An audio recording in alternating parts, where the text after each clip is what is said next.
ఈరోజు మనము యుద్ధ వాతావరణంలో ఈరోజు ఆంధ్ర రాష్ట్రంలో ప్రజలు బ్రతుకుతూ ఉన్న పరిస్థితులు కనిపిస్తూ ఉన్నాయి. ఇలాంటి దుర్మార్గమైన పాలన, రెడ్ బుక్ పాలన బహుశా ఎప్పుడు కూడా ఆంధ్ర రాష్ట్రంలో గతంలో ఎప్పుడు చూసి ఉండదు. అలాంటి పరిస్థితుల మధ్య ప్రజాస్వామ్యాన్ని ఖూనీ చేయడం అంత సులువు కాదు. ప్రజల్లో వ్యతిరేకతను గొంతు పట్టుకొని నలపడం అంత సులభం కాదు.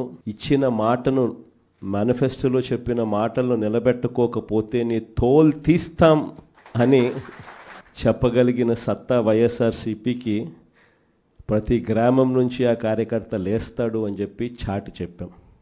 ఆశ్చర్యం కలిగించే విషయాలు. ఎందుకనంటే ఎక్కడ కూడా జరిగే ఈ ఎన్నికల్లో తెలుగుదేశం పార్టీకి ఎక్కడ కూడా బలం లేదు. ప్రజలు ఓట్లు వేసిన పరిస్థితుల మధ్య వైఎస్ఆర్ కాంగ్రెస్ పార్టీ జెండా మీద, వైఎస్ఆర్ కాంగ్రెస్ పార్టీ గుర్తు మీద గెలిచిన సభ్యులు ప్రతి చోట చూస్తే అసలు తెలుగుదేశం పార్టీ ఎందుకు పోటీ పెడతా ఉంది అని చెప్పి ఎవరికైనా కూడా ఇట్టే అర్థమవుతుంది. ఇక తిరుపతి రూరల్కి సంబంధించి చంద్రగిరి నియోజకవర్గంలో, అంటే చంద్రబాబు నాయుడు సొంత నియోజకవర్గం, చంద్రబాబు నాయుడు ఇల్లు ఎక్కడుందంటే ఇక్కడే, ఇదే చంద్రగిరి నియోజకవర్గంలోనే చంద్రబాబు నాయుడు ఇల్లు. ఆయన మొట్టమొదటిసారిగా చంద్రబాబు నాయుడు గెలిచిందే ఇక్కడే, మళ్ళీ ఓడిపోయింది కూడా ఇక్కడే. అక్కడ బీసీలు డామినెంట్గా ఉన్న ఆ ఏరియాలో బీసీలకు ఇచ్చి సామాజిక వర్గాన్ని పైకి తీసుకొని రావాలి అని చెప్పి ఎవరైనా చూస్తారు. కానీ అక్కడ బీసీలు ఎక్కువగా ఉన్నారు, వాళ్ళల్లో ఆర్థిక స్థితిగతులు సరిగ్గా ఉండవు. కాబట్టి ఈయనైతే ఆర్థికంగా సౌండ్గా ఉంటాడు, బీసీలని ఎప్పుడు కూడా తొక్కి పెట్టచ్చు అని చెప్పి అక్కడికి పోయి అక్కడ పాగా వేసినాడు. నిజంగా ఏ తెలుగుదేశం కార్యకర్త కూడా ఇళ్ళకి వెళ్ళి వాళ్ళ గ్రామాలలో వాళ్ళు తిరుగుతూ వాళ్ళ గ్రామాలలో ఉన్న ప్రజల ఇళ్ళకు వెళ్ళి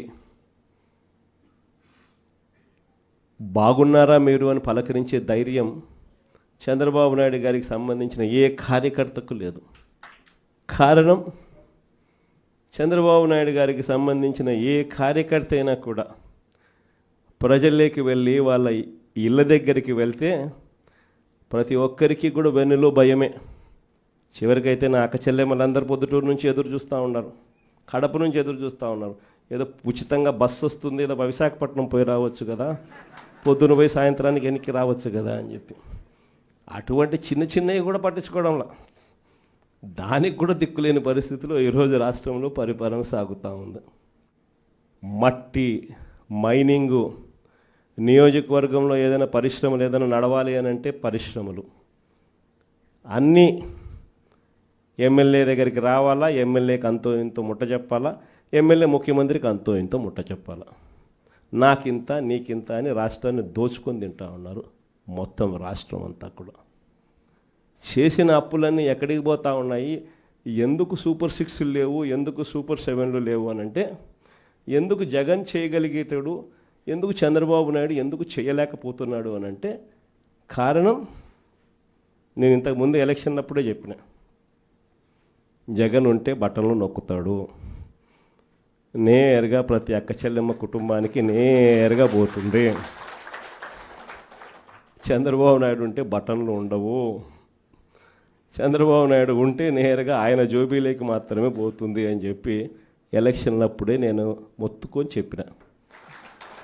చెప్పింది నేను ఆ రోజు ఎన్నికలప్పుడు నేను చెప్పిన ఆ మాటలు కన్నా ఎవరైనా వింటే ఇప్పుడు కరెక్ట్గా అవి ప్లే చేసి చూస్తే జగన్ కరెక్ట్గా చెప్పినాడు, అబ్బా మనమే మోసపోయినాం పొరపాటున అని చెప్పి ఈరోజు ప్రతి ఇంట్లో కూడా ఖచ్చితంగా చర్చ జరగాల్సిందే. ఇలాంటి పరిస్థితుల్లో రాబోయే రోజుల్లో అందరికీ కూడా నేను ఒకటి చెప్తా ఉన్నా, ఇంత మంచి చేసిన మనకే ప్రతిపక్షంలో కూర్చున్నాము అని అంటే ఇక ఏ మంచి చేయని మోసం చేసిన ఈ చంద్రబాబు నాయుడు పరిస్థితి ఎలా ఉంటుంది అని చెప్పి నేను వేరే చెప్పాల్సిన పర్ల. ఆ 3 ఏళ్ళు అయిపోయిన తర్వాత వచ్చేది ఖచ్చితంగా వైఎస్ఆర్ కాంగ్రెస్ పార్టీని అఖండమైన మెజార్టీతో మళ్ళీ అధికారంలోకి వస్తాం.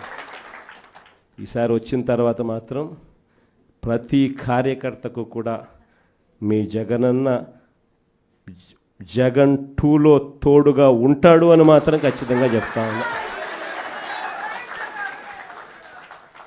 ఇన్ఫ్యాక్ట్ లాస్ట్ ఎలక్షన్స్లో కార్యకర్తలకు బహుశా అనుకున్నంత స్థాయిలో నేను తోడుగా ఉండకపోయి ఉండొచ్చు, కానీ ఈసారి మాత్రం ప్రతి కార్యకర్తకు భరోసా ఇస్తూ ఉన్నా. ఈరోజు నా కళ్ళతో నేను చూస్తూ ఉన్నా కార్యకర్త అనేవాడు ఎంత ఇబ్బంది పడతా ఉన్నాడు అనేది నా కళ్ళతో నేను ఈరోజు చూస్తూ ఉన్నా. పాలన అనేది ఎలా ఉండాలి, ఎలా దిగజారిపోయింది అన్నది కూడా నా కళ్ళతో నేను చూస్తూ ఉన్నా. ఇవన్నీ నేను చూసిన నేపథ్యంలో నేను ప్రతి కార్యకర్తకు చెప్తా ఉన్నా, నెక్స్ట్ రెజీమ్లో మాత్రం జగనన్న మీకు తోడుగా అండగా ఖచ్చితంగా గట్టిగా నిలబడతారని మాత్రం చెప్తాను. ప్రతి ఒక్కరూ తప్పనిసరిగా యూట్యూబ్లోకి వెళ్ళి కడప వార్తను లైక్ చేయండి, సబ్స్క్రైబ్ చేయండి. ఇట్లు మీ జి రమణయ్య, ఎడిటర్, కడప వార్త.